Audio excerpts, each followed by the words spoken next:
of knowing.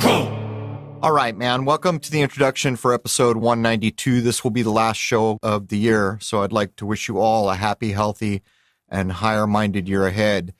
We have new music. Alex Michael from Conspiracy Music Guru, who you met a couple episodes ago, was aware that everyone liked the original music I used, and I dumped it because they copyrighted somebody who ran a couple seconds of it when they had me on their show, and I'm not playing that game. Anyhow, he offered to write something in the same vein, and we have 3 versions. So you'll hear a short intro, a break part, and then the full-blown song at the end of each episode now. Thank you to Alex Michael, and from Jason, Rose, and Crow, we hope for a very positive, healthy, and happy 2020. There it is. Let's jump in. We're going to cover directors from Hollywood involved in propaganda. Cheers. All right, man. Welcome to Crow 777 Radio. This is episode 192. I believe this might be the last episode of the year if we don't rearrange the order in which we release. Jason Lindgren is with me, and we're going to go at a thing which I've been looking at for quite a while. Some of the directors from Hollywood during the World War II era. It's interesting in as much as come December 7th or certain days, they used to play all these films like Midway or the Pearl Harbor military produced films, which were Hollywood directors, by the way, and they used to never say boo. Well, I started questioning the veracity of these things, questioning, are they propaganda, which I could tell they were as I began to study them. And then, lo and behold, 2 years later, they began running them at similar times of the year and labeling the films as propaganda finally. And you've got to understand, when these things went into theaters back in the day and other places, this was meant to come off as a factual covering of what was going on in the theater of war. But we'll get more into this. Welcome, Jason. And a fine good afternoon it is to you. So we're kind of recording way in the front here. Is there anything we want to mention, or do you want to just dive in here? I think we're going to cover Ford. Is Capra going to come up in this? We actually have 5 directors we're going to be discussing with this. Okay. And I noted, and here's another thing before we jump in. It's interesting when you get to November 22 and you don't see any JFK stuff. This happened this year, and it's the first time I can remember this not being covered. And the same thing happened as we passed December 7th. There was none of this. And previously, the last time around, they actually labeled these things as propaganda, but in a way that was not obvious. They said they would announce on like the Turner Classics channel or something like that, we're going to run films that are now labeled as propaganda, but on the titles and on the listings, it didn't say anything to indicate. So what I'm saying is the entire audience was not seeing this admission. It was very underhanded. And it's a hell of a thing. I don't remember the history of the Smith-Mundt Act, Jason, but if I'm not mistaken, that came around during World War II to supposedly prevent Americans from being propagandized by media. So we may have to go back and look at those ideas too. Absolutely. A very important concept, of course, that is no longer in effect. We can be propagandized against as much as anyone pleases. That's right. You can turn on the news and they can make up anything they want out of whole cloth, and they have violated no so-called fictitious law at this point. It's a bit hard to believe, but I believe it was our last so-called president who rescinded the supposed protections of the Smith-Mundt Act, preventing the propagandizing, if that's a word, of Americans on their own soil. So, we ready to begin this? Let's do it, John Ford, but that wasn't his name, was it? No, it wasn't. John Ford was born on February 1st, 1894 in Cape Elizabeth, Maine, and lived until August 31st, 1973, passing away in Palm Desert, California. His birth name, however, was Sean Aloysius Feeney, Fierna, or O'Feeney, the son of Irish immigrants. His grandmother was said to be a member of an impoverished gentry family called the Morriseys of Spidal, who are currently headed by a Lord Killennin. A gentry family, by loose definition, refers to people of good social position connected to landed estates, upper levels of the clergy, and gentle families of long descent who never obtained the official right to bear a coat of arms. They could be considered minor nobility, as opposed to families which hold hereditary peerage, who are often called major nobility. So here's my thing, man. If we look at one of the other directors that we're going to cover, it's Capra, right? He doesn't try to cover up the fact that he's Italian. But for some reason, John Ford takes on one of the most famous names, Ford, of course. That's been a big name in this country for quite a while by the time he starts broadcasting it in public, I would imagine. But we have Feeney, Fearna, there's a good name for someone who's going to create war propaganda, and O'Feeney. So it's not even wholly clear by reading some of this what his actual name was. I mean, did you get a sense that you actually know what his name was, Jason? I saw all three used, which is why I put it in there, but Feeney is the one I saw the most. So my whole thing is if that's your family name and you're minor nobility, why are you hiding it? Why do you got to become John Ford when your name is actually Sean Aloysius something? Fearna, probably. Mm-hmm. In 1914, after failing the entrance examination to the United States Naval Academy due to poor eyesight and other health-related issues, the not quite yet John Ford moved out to Hollywood to work with his brother Francis after deciding against attending the University of Maine on a football and track scholarship. Francis had taken the stage name Francis Ford, and he was an actor, director, and screenwriter. Sean Aloysius began calling himself Jack Ford, and from 1914 to 1917 did work as an actor, assistant director, prop man, and stuntman. This would have been in the days of silent films. In 1917, he directed his first film called The Tornado.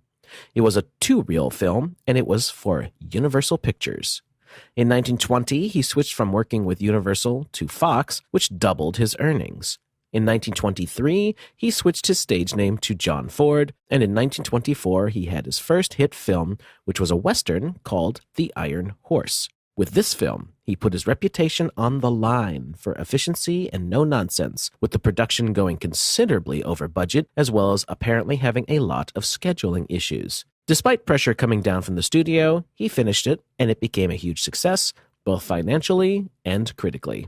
Altogether, Ford made over 60 films in the silent era, many of which were Westerns. His first talkie, as films with sound came to be called, was in 1929, and it was called The Black Watch. 29, huh? 2 and 9 there. But there's a couple things that I've got to mention here.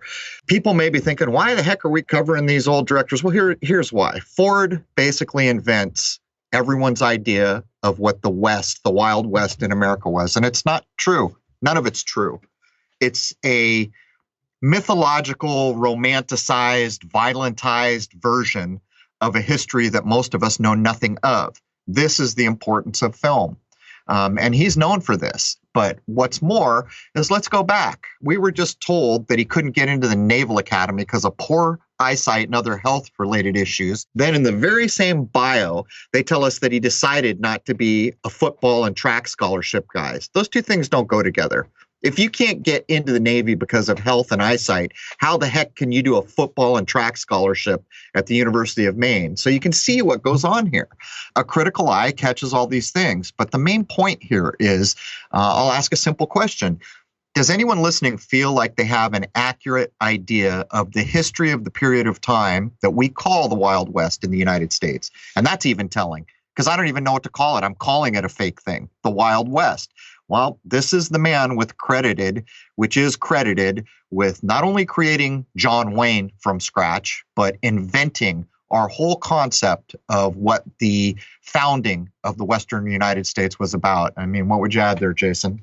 Yeah, well, let's start with the fact that the Wild West wasn't that far in the past as of this point when you're talking about the 1910s into the 1920s. So there were plenty of people still around who could say what the West was actually like. So I'm wondering how they were able to put up something that was a little more fantastical than the reality. And it flew. People were fine with it. So I was curious about that while doing this research. But as the years went by, John Ford's depiction of what the Wild West was kind of became almost a caricature of itself, until you get all the way up into the 50s and 60s, where it's really almost like this comic book-like presentation. Right. And it was all when I was young, there was a period of time during the initial runs of the Wonderful World of Disney where every kid had a coonskin cap and a holster with a fake little 6-shooter. Cowboys and Indians was the biggest thing for young people at that point, based on what we're talking about. But, recently they ran a bio supposedly covering the history of John Ford, who, by the way, would never be interviewed. They have a few clips, but whoever they're looking at there is really not being interviewed. He refuses to say much of anything. But what got me was in this biopic, they tried to hold Ford up as, well, yeah, he made up a false history that we all think is true now, but it's a good mythology. But he cared about the Indians, and you can tell it by this film and this, and I beg to differ. Many of those films is it's the Cowboys against the Indians, and we know who was here first, and we know how the latter were treated. So even now, I'm not down. It's a spinning of a yarn to get you to accept things that on the face of it can't possibly be true, at least from my point of view.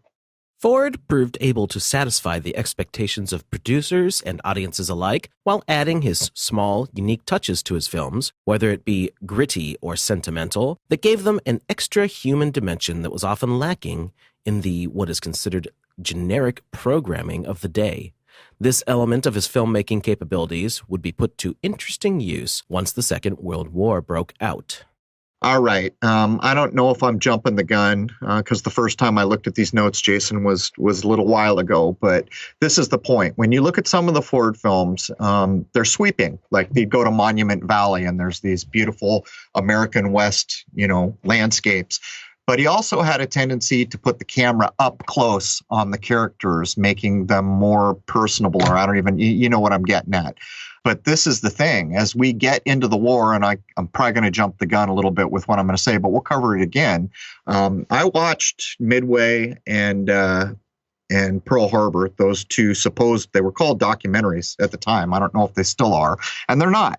They're propaganda. And there's no real combat in any of them. One of them, it's claimed he's injured, but how can that be? There's no real combat going on. But in the bios that now try to get you to accept whatever they're saying about this man, he is actually on the record during combat, I think it was Midway, telling his cameraman, don't bother filming the combat. We'll fake that later. Just get their faces. And this is what we're talking about. That is absurd. Of all the things that are going on where there's a camera, there's one thing that could never be replicated again. That's the combat. You could get the faces anytime you want.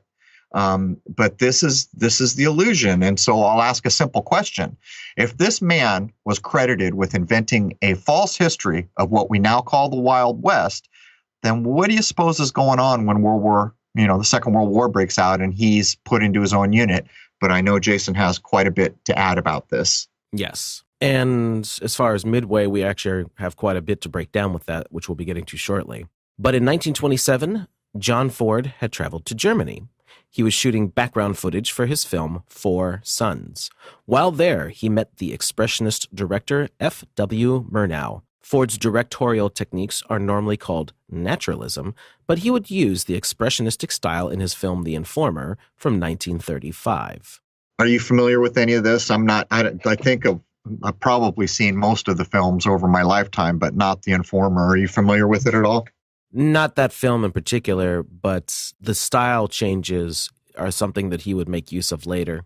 Well, it's, here's another thing to point out. This is like pushing towards a science, isn't it? Well, they're gonna have ideas and labels going from expressionist to something else, to naturalism, to these character-driven things. And as we get forward, the story of the creation of John Wayne's quite a thing, and we'll have quite a bit to add. I remember when I was young, John Wayne's last film was quite a film at the time to me as a young person. But let's keep going. Once the era of the talkies came to be, Ford made another 60-plus films. This format had to be approached differently, with acting styles changing radically as the years rolled by. This would, of course, horrendously date a film, and many of his films that were held in very high regard during their time are now not looked upon as favorably as many of his westerns. Yeah, in one of the bios, there were claims that a lot of it had been lost. And, I always find these things hard to believe when you have an industry like Hollywood letting letting well, what are you doing in Hollywood? You're making films. That is your product. So how is it that you let your products rot and disappear on a film? I always have trouble with this. And they're always asking the public, oh, please help poor Hollywood save all these films. It rings hollow to me, Jason, to be completely honest. But as we move forward, let's understand that Ford's first so-called talkie is in 1929. Go ahead and count the ways real quick. You're going to need one extra toe or finger to count the ways. Let's keep going. Yeah, John Ford had made 60-odd films in the silent era, and a lot of them, not just his films, but a lot of people's in general, were kind of considered throwaways in a sense, where they'd be shown and that's it. This is the general reason given why so much is missing. People have been finding them over the years. They would find a reel or two or so of stuff that was from that era. But generally speaking, nobody really cared. They were made, they were sold, they got what little they could out of them, and then moved on. And that was that. Some of it's logically acceptable for me, Jason. Like sometimes the film stock would be really flammable or really able to deteriorate and far enough back that maybe there wasn't the easiest way to replicate them in any way. Not sure. I haven't looked at it, but on the face of it, some of the arguments are acceptable. But with John Ford, a lot of this is not acceptable to me because this man becomes big, quick. Not only is he big, he creates the whole impression we have of the history of our own country, which is made up out of whole cloth. And then he's hired into his own unit to go do the same thing for World War II to get the American public to believe whatever Hollywood wants them to believe. You would imagine that once he started to be that well known, that everything he ever did would all of a sudden have more value than it ever did. And by the way, I will point out once again, what does Hollywood do? It makes movies. So you make a product that you then throw on a shelf somewhere and let it just rot. I mean, that could happen some of the time, but, I'm just saying. So now that we have some back history, let's get into John Ford and his legacy as a director of Westerns, both in the silent era and in the later talkies. Ford directed many 2- and 3-reel Westerns for Universal Studios that starred the popular actor of the time, Harry Carey, from 1917 to 1921. Carey made 25 films in the silent era with Ford, and he played a recurring character named Cheyenne Harry, who epitomized the good bad man figure, what in modern terms might be called an anti-hero, that John Wayne would later play in multiple Ford films. In fact, many of the on-screen traits that were personified by Harry Carey, Ford would later instill into John Wayne. And this is a big idea that I kind of put together on my own because I noticed John Wayne was the typical, in public, he was always viewed as very right-wing and conservative. On the screen, he was the tough guy. And in Harry Carey, we have the bad, good guy idea. Well, if you go back and look at Ford movies, quite a number of times, they'll have people like Jimmy Stewart. So he pairs John Wayne with Jimmy Stewart. So here's this idea done over many times where Jimmy Stewart's kind of the passive, not the man's man, and John Wayne's in the same film being the man's man. So this juxtaposition starts apparently with Harry Carey, where the idea of the good bad guy, and then these two ideas are split apart, where you literally have a man's man and not a man's man, who are both huge names in Hollywood being put into use in these films. A great example of this anti-hero figure played by Harry Carey is in the film Straight Shooting that was released in 1917. The storyline is that Cheyenne Harry is recruited to run off a family of settlers from their land and to kill them if necessary. Harry has a crisis of conscience when he witnesses the father of the settler family burying his murdered son, causing him to switch sides, with him eventually gunning down Placer Fremont, the outlaw leader who murdered the young boy. There is an example towards the end of the film of Harry Carey's trademark gesture of holding his right arm just above the wrist, a gesture that is referenced by Wayne as he stands framed in the doorway of the cabin at the end of The Searchers. Apparently, there were 2 different versions of Straight Shooting. One has Harry riding off into the sunset, a cliché of many westerns. The other version, released later on in the 1920s, ended with Harry getting the girl, who was the sister of the murdered boy. This picture was one of many John Ford films that helped to establish the notion of what the Wild West was like in the minds of the masses, even though many of the notions he injected into his many Western films were fictitious. The Searchers is a good example for people who have seen this film. You're used to John Wayne being whatever, you think of him. But in this, it's very dark. what Wayne is doing there is very dark. But Jason pointed out a critical thing here. Did you mention something about hand gestures or signals there, Jason? Was that what you mentioned? Yes, indeed. So why don't you just mention that one more time? Because quite often what happens is people watch the scenery, the storyline, and they miss so much communication, don't they? Right. So in this film, there is an example toward the end of it of Harry Carey's trademark gesture of holding his right arm just above the wrist, and John Wayne would do this same gesture at the end of The Searchers. So much information in movies that the average person is never going to be aware of for multiple reasons. Partially because they're not thinking that there's information that they're missing. Secondarily, because they don't have the knowledge base to even understand the information if they see it, like the grabbing of a wrist. It just seems like a gesture to most people. And lastly is the storyline. People get tied up. You're pulled in, aren't you? It's almost like a dream state. You're so tied up in the telling of the tale that your mind just is not focused for detail. And movie takes a lot advantage of this a lot. And it makes one wonder, well, who is noticing these things and who is understanding these things, if you catch my drift? Now, I have no idea if that's a gesture that actually has any meaning, say, in something like a Masonic society, but I'd be very curious to find out. Well, whatever conclusion you want to come to, if you take the time to do a little research on your own, this is done all the time, and it's been done all the way back to portraits of supposed royals. You often see the middle finger and the ring finger in old portraits held together, making that kind of trident symbol.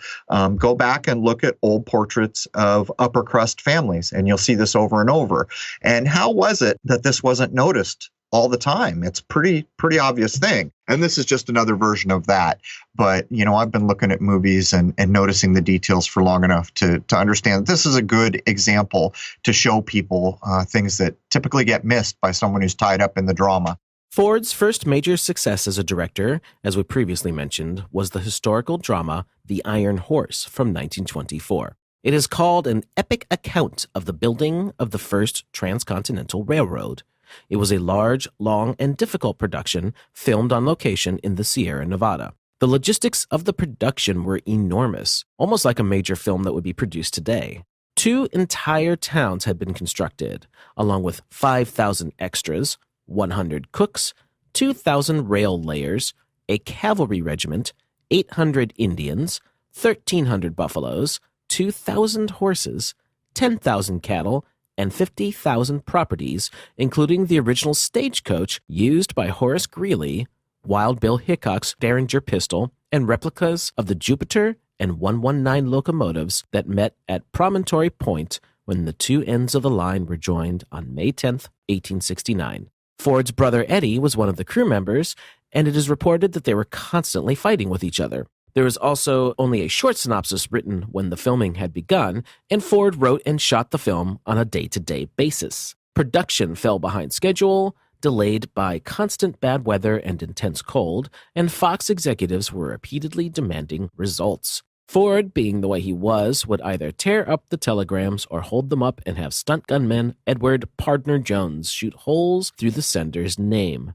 Despite the consistent pressure to halt production on the film, studio boss William Fox finally backed Ford and allowed him to finish the picture.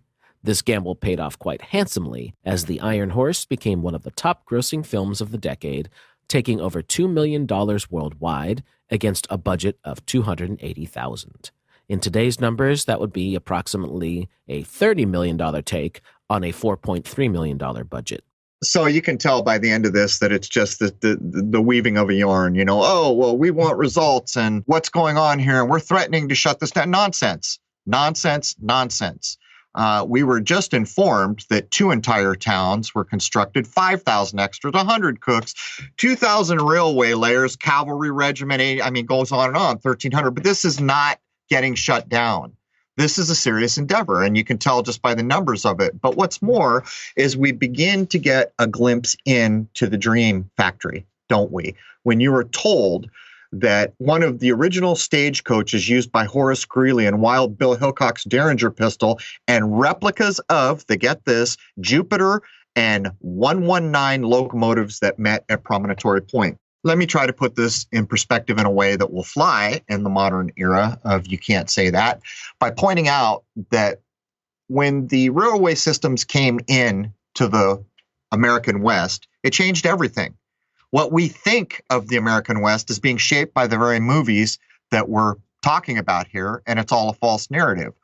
And I will invite anyone to go back to those old movies where there's trains in them all the time and look at the number on the front of the train or the side of the train and how often can you count the ways. At first, I thought it was just me, but then I realized this is beyond possible chance. You can count the ways damn near every time, with few exceptions.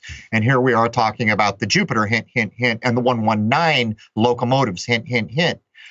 So I'm just saying that even the narratives that look backwards are still spinning a yarn.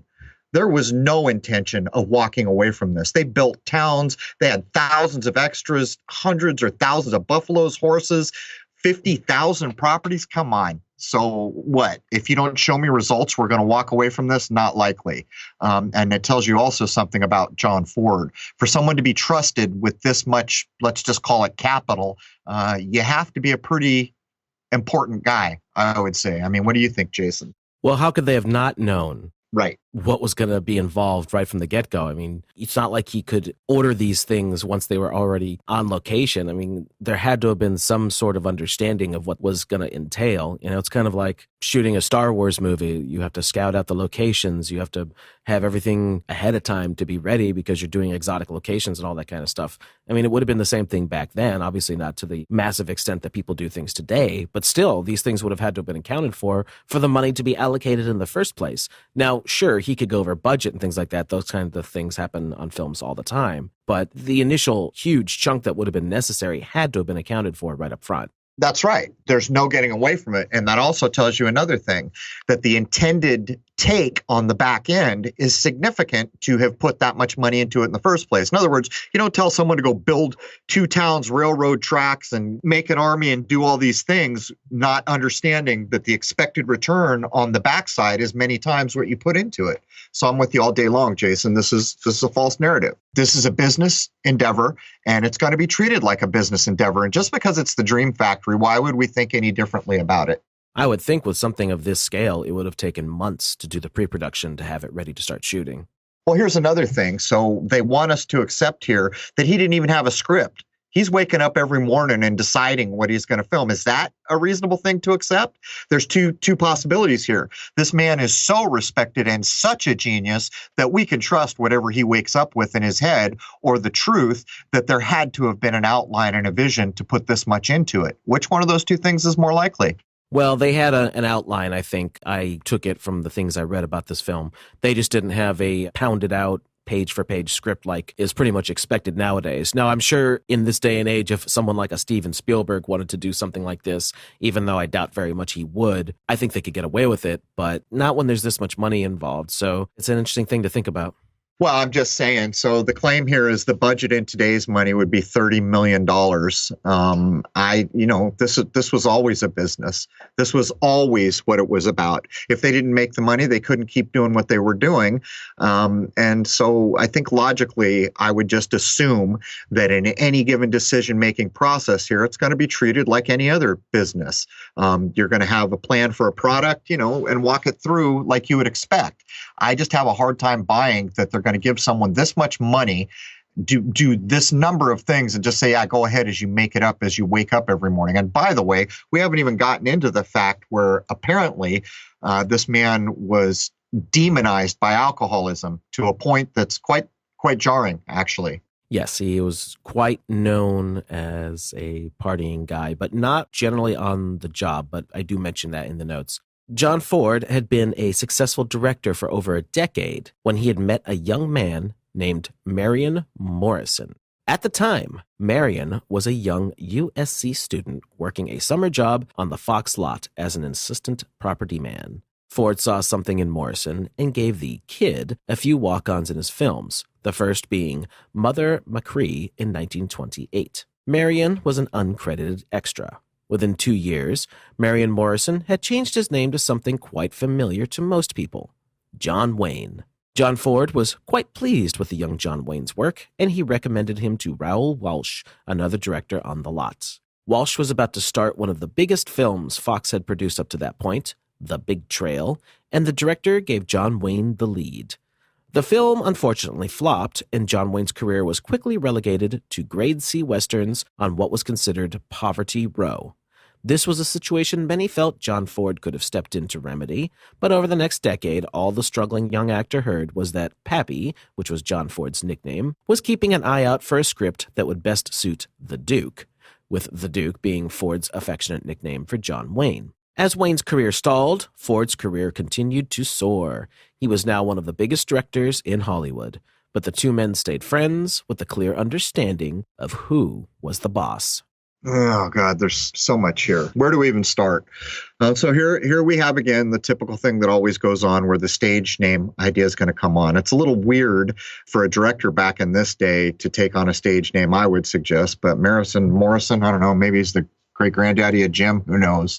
Point is this is the story of the coming of John Wayne. The first film that he's put in is 28, Count the Ways. That's a one. That's a start. That's a beginning. And then, of course, he gets the name John Wayne. But look at some of the things that they're trying to endear us with. John Ford's nickname is Pappy. Well, the Papa's in charge, isn't he? So it's not lost on anyone who Ford is or what his position in these things. And we've seen the budgets he's been trusted with.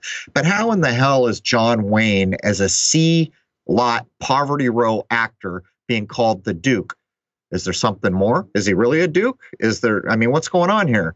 That seems like a pretty specific nickname to a man who is going to come to dominate Hollywood in my early life. Anyhow, what would you say, Jason?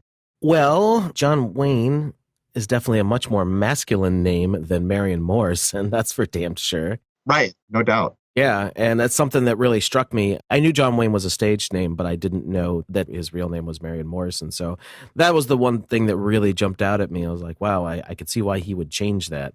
I didn't even know Marion could be used as a male name, to be honest. If I'm not mistaken, one of the later actors in a Rocky film is his grandson or something. I forget. It's another Morrison or something who took stage. I'd have to look it up, but words have meaning. They're calling this guy the Duke. Typically in the world, a Duke is the guy right below the king. Just saying, who knows? During the next decade, John Wayne worked tirelessly in numerous low-budget westerns, sharpening his talents along the way and developing a distinct persona for his cowboy characters.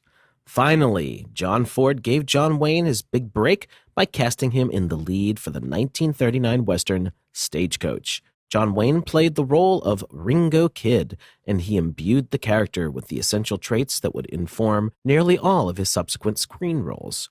Such traits as a tough and clear-eyed honesty, unquestioning valor, and a laconic, almost plodding manner, all would come to define the John Wayne that is familiar today. After the success of Stagecoach, John Wayne's acting career took off. John Wayne appeared in dozens of westerns, many of which were directed by John Ford. In all of these films, the Duke embodied the simple and perhaps simplistic cowboy values of decency, honesty, integrity, and masculinity. I got to call contrary on poppycock. I'll go with the masculinity. That seemed to have followed through, but let's go back to the Searchers. There's nothing decent in the character that he portrays there. He's murderous, and it comes across as almost shocking for that period of movies because of just the full onslaught bloodlust that is portrayed. But let's go back and look here. He's Stagecoach. Why? It makes you wonder where Ringo, that name, started, right? Quite a few big famous people ended up being Ringo in the world, and there's John characters. But this is what I notice. We're supposed to remember John Wayne in a certain way, but when I did the bio on Ford, they said more than once that John Wayne was not a good actor. They actually said it in the Ford bio. And I thought that was interesting. I hadn't seen that a lot of times, but here it is in the things we read and the way we're supposed to remember the Duke. Was he a Duke? Why is he the Duke? Maybe we should look into why he's the Duke. Does anyone know his family tree? I wonder. Maybe we should have done that. But my point here is I can point out one of his biggest movies, which is The Searcher, and there is nothing decent, honest, or integrity going on there in his character. It's quite the contrary. And the idea that somehow John Ford had a concern for Indians, the whole idea here is that the Indians were less than people, and the person they're looking for had become an India, so she needs to be killed too, just to put a fine point on it. I saw an article from a writer mentioning the whole masculinity thing and how that's just not a thing of today, how that's a thing of the past.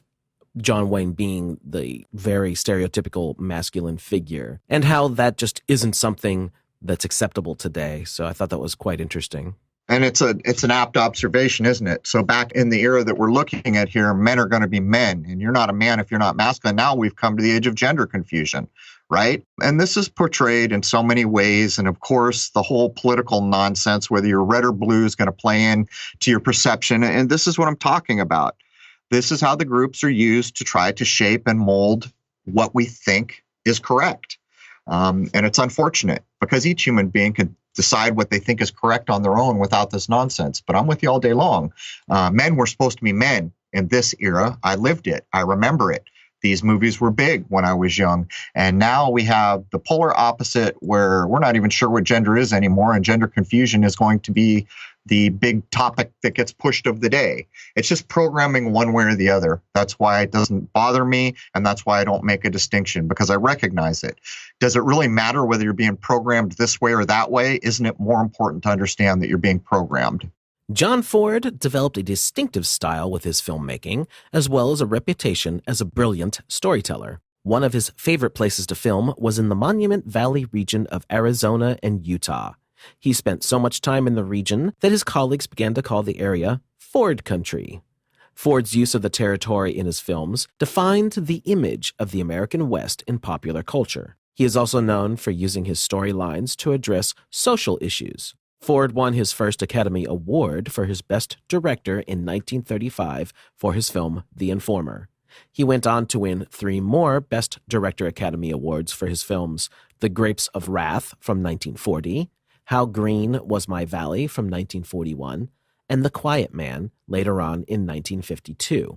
John Ford was the only director to have won 4 Best Director Academy Awards. He also won 2 more Academy Awards, one for the documentary The Battle of Midway from 1942, and another for the propaganda film December 7th from 1943. As for the last 2 films mentioned, we will be getting there in much more detail a bit later in Hour 2.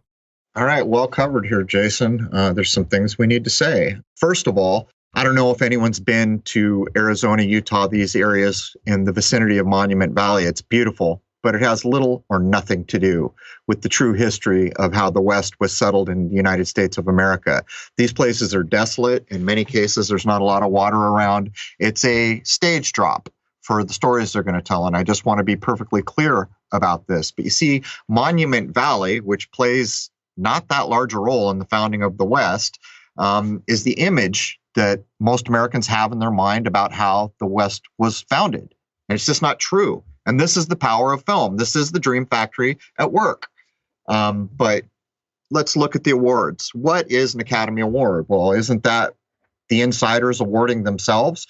So Ford has more of these awards, and they start pretty early on. And this starts to speak with what we were addressing earlier. 1935, the insiders award their own with the highest award, which, by the way, most people aren't aware. Once you win an Academy Award, it means something within that group of people. You're the top. You're the apex. You get an Academy Award, that's maybe the biggest nod that I'm aware of as an outsider. If I was an insider, I might know more, but I don't. But let's look at the last couple. The Battle of Midway, 42, and December 7th. He won actual Academy Awards, the highest award for motion pictures. They're both labeled documentaries, and neither one of them is anything like a documentary. As far as I can tell, there is no real combat in either of these films, yet for years these films were shown as if it was. He's even supposedly injured by shrapnel in one of them, and it's gotten so bad that I think it's the Battle of Midway. They have a grandmother in the soundtrack going, "Oh, get these poor boys the help they deserve."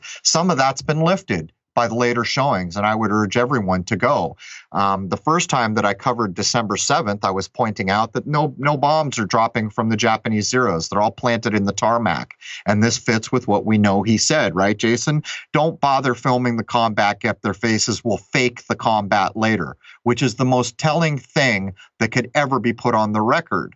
I would point out, but I had some airplane buffs in the group of people watching my content the first time I mentioned the propaganda film December 7th, and they made the claim, and I am not an airplane buff, that those were not even Japanese Zeros, that it was some type of American plane painted as a Zero. That's correct.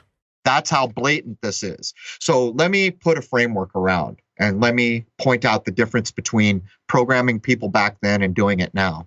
Now, we can replay that clip as many times as we want. We can take it apart in Photoshop. We can put it in editors. We can review it endlessly. When this stuff was initially shown, not the case. No way to even record it. You get one shot. And by the way, the shot you're getting is tied up in the emotion of a world at war, as you're being told.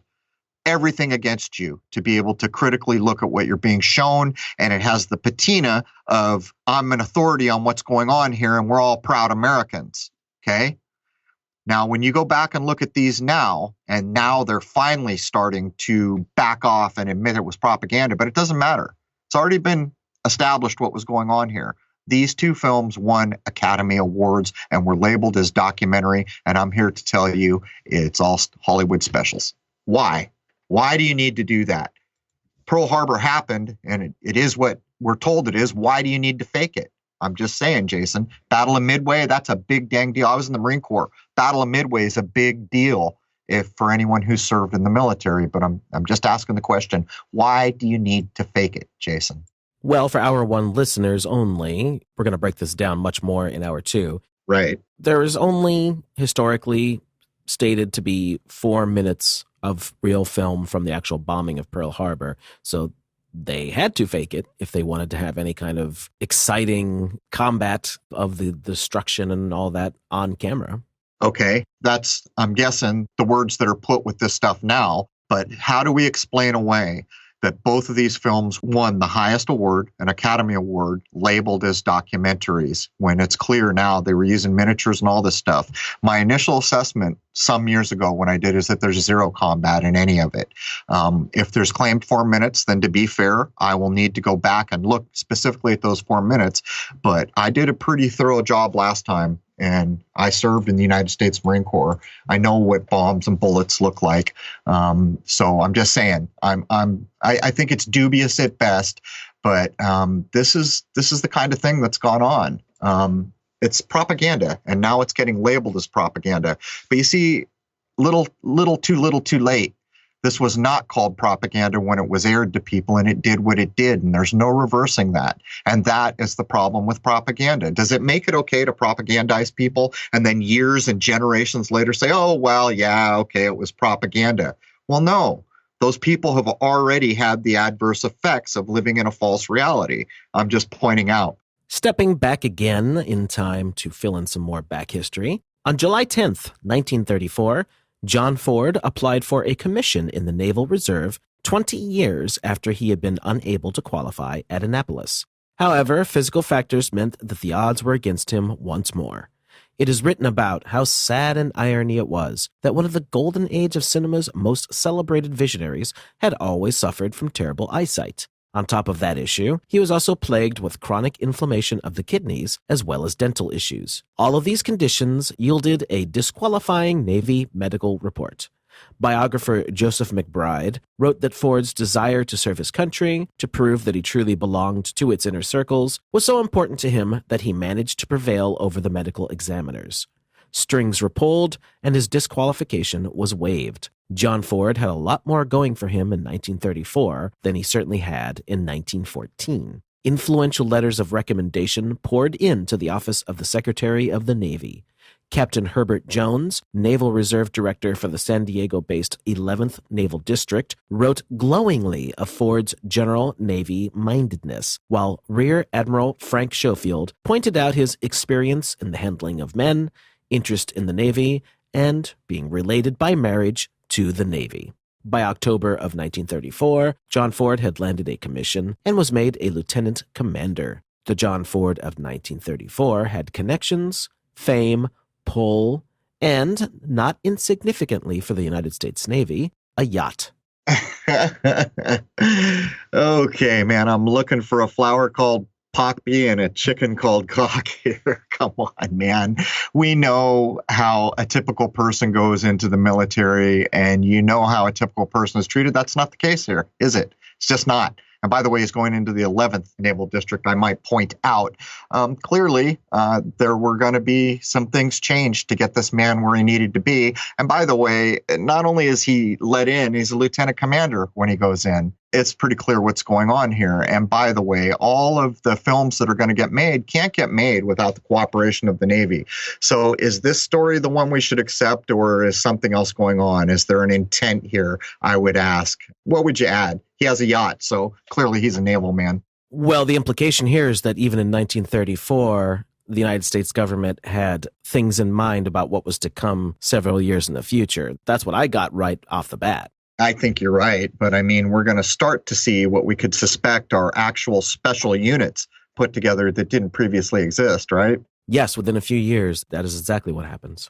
And so this man, the Papa, the John Ford, the man who wove the dream state of what most people think the history of the Western United States is being pulled in to do a deed here. That's what it appears to be. I'm just saying that when we can show someone is treated so differently from anyone else who comes into these, and by the way, I'll spill the beans now.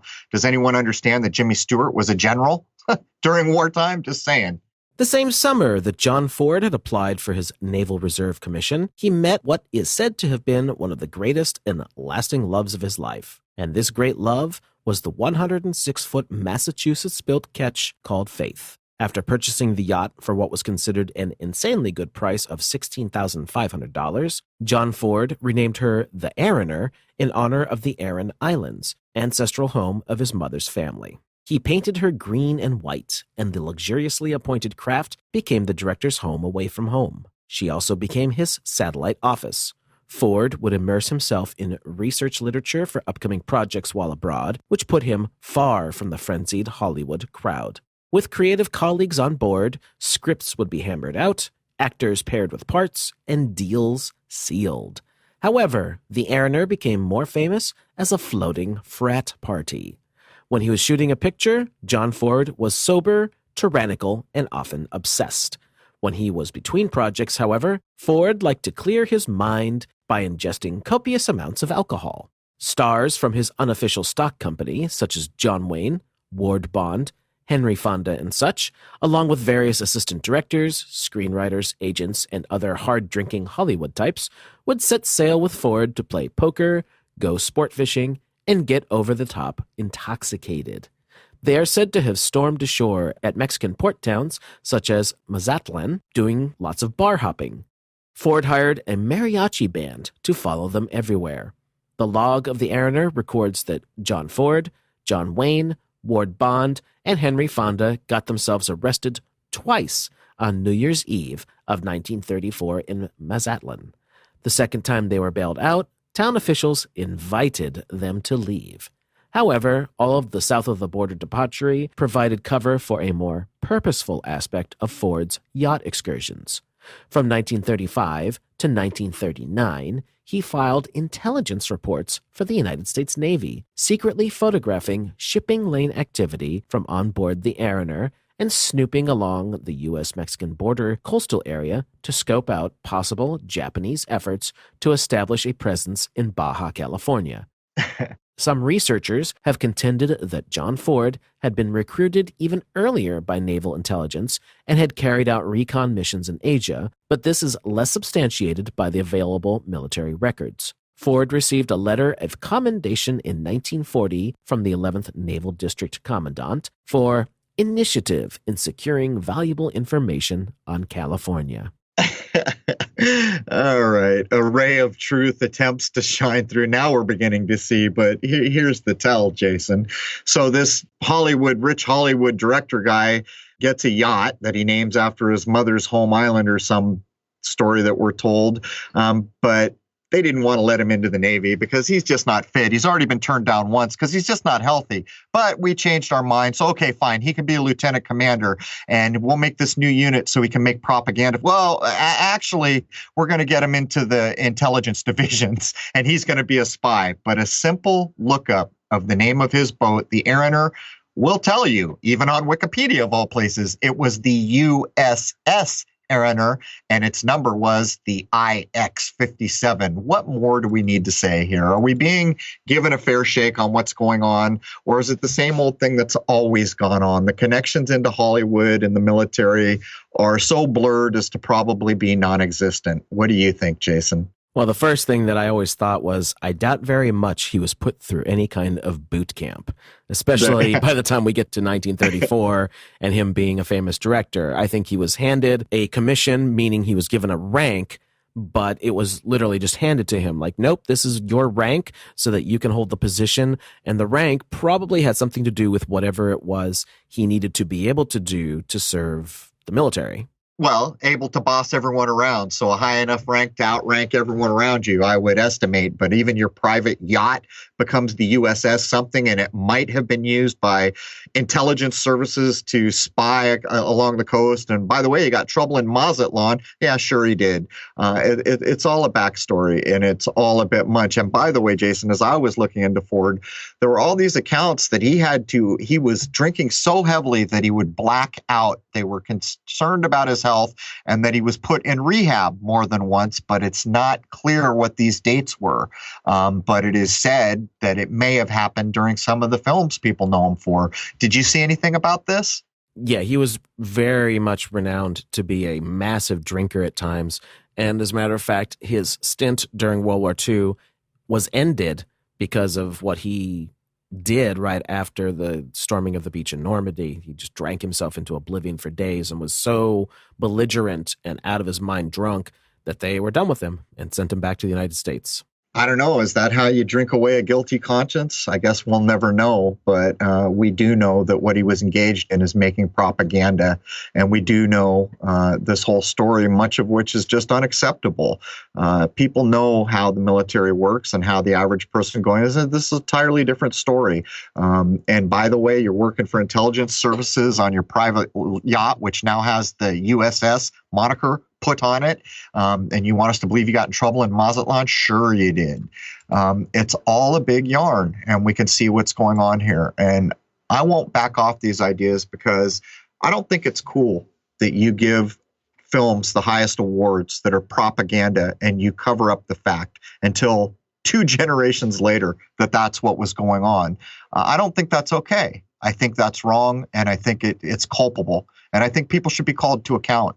Because if it's okay to just wash this under the rug, then what's going on now? But as we covered in the opening, with the Smith-Mundt Act have been rescinded, it's perfectly fine to do these things now. And as a matter of fact, if you caught your news or someone else lying to you, as far as I know, they've broken no rule. There is no recourse. So what it comes down to is, are you a human being that's grown up enough to understand what you should understand and ignore what you should ignore? That's a lot of words, Jason, but we've had to back off so much of this because we have to be careful what we say. But I don't appreciate propaganda. What's wrong with just trying to paint some real picture of what's really going on in the world? And if you have to resort to propaganda and make up false histories of the history of a nation, why? What are you doing there? And I think people can put that together on their own. But if you can't, come join us in hour 2. We have free speech there all the time. We don't harm anyone, but we don't have to pull our punches and be worried about what some censor will think is correct or not correct. If you're not harming anything, free speech is correct. That's what's correct. Join us over at crow777radio.com for hour 2, and we're going to get into quite a few other directors, by the way. That is CRROW 777radio.com, crow777radio.com. By the way, that is the only true site. There's some joker out there in the world who has ripped off all my content and doing bad things with a fake site that you probably don't want to visit. Anyhow, there it is, man. Cheers.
enemy of knowing.